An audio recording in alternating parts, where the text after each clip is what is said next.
പെൺകുട്ടികൾക്ക് നേരെ ലൈംഗിക അതിക്രമം വർദ്ധിക്കുന്ന ഈ കാലഘട്ടത്തിൽ കരാട്ടെ പോലെയുള്ള അഭ്യാസമുറകൾ പഠിക്കേണ്ടത് ആവശ്യമാണ്. എന്നാൽ കരാട്ടെ പരിശീലകൻ തന്നെ വില്ലന്റെ വേഷത്തിലെത്തിയാലോ ഏത് പെൺകുട്ടിയും മാനസികമായി തകർന്നു പോകും. മലപ്പുറം എടവണ്ണപ്പാറയിലെ +1 വിദ്യാർത്ഥിനി കഴിഞ്ഞ ഏതാനും മാസങ്ങളായി കടുത്ത മനോവിഷമത്തിലായിരുന്നു.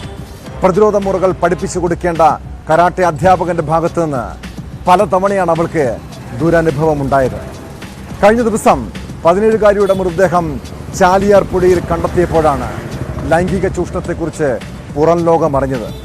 സംഭവത്തിൽ കരാട്ടെ അധ്യാപകൻ സിദ്ദിഖ് അലിയെ പോലീസ് അറസ്റ്റ് ചെയ്തു. മരണത്തിൽ ദുരൂഹതയുണ്ടെന്നാണ് കുടുംബത്തിന്റെ ആരോപണം.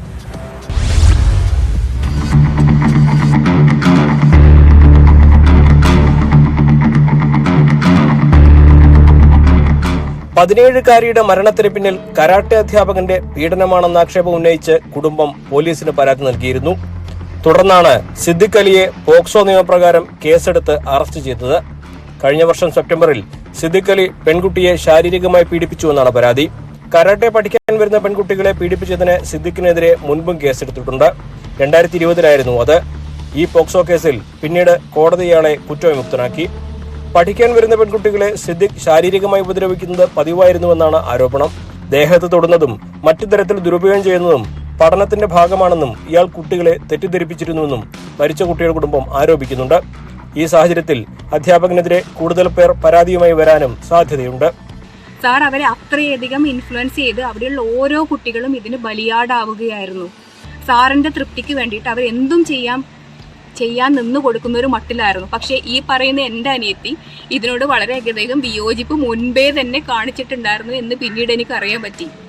അവൾ അവളുടെ സീനിയേഴ്സിനോടും എന്നോട് സൂചിപ്പിച്ചിട്ടുണ്ടായിരുന്നു. പക്ഷെ ഇത്രയോളം ഗ്രാവിറ്റിയിൽ കാര്യങ്ങൾ നടക്കുന്നുണ്ട് എന്നുള്ള കാര്യം ഞാനും അറിഞ്ഞില്ല എന്നുള്ളതാണ്.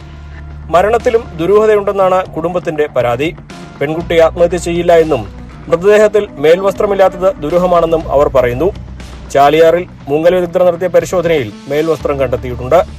പെൺകുട്ടിയെ കാണാതായ സമയത്ത് ചാലിയാറിന്റെ തീരത്ത് ആരെങ്കിലും ഉണ്ടായിരുന്നോ എന്നടക്കം പോലീസ് പരിശോധിക്കുന്നുണ്ട്.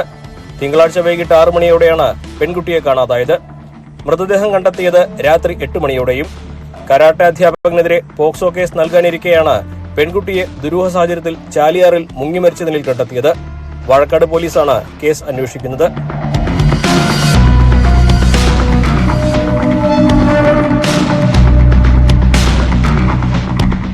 ന്യൂസ് 18 മലപ്പുറം.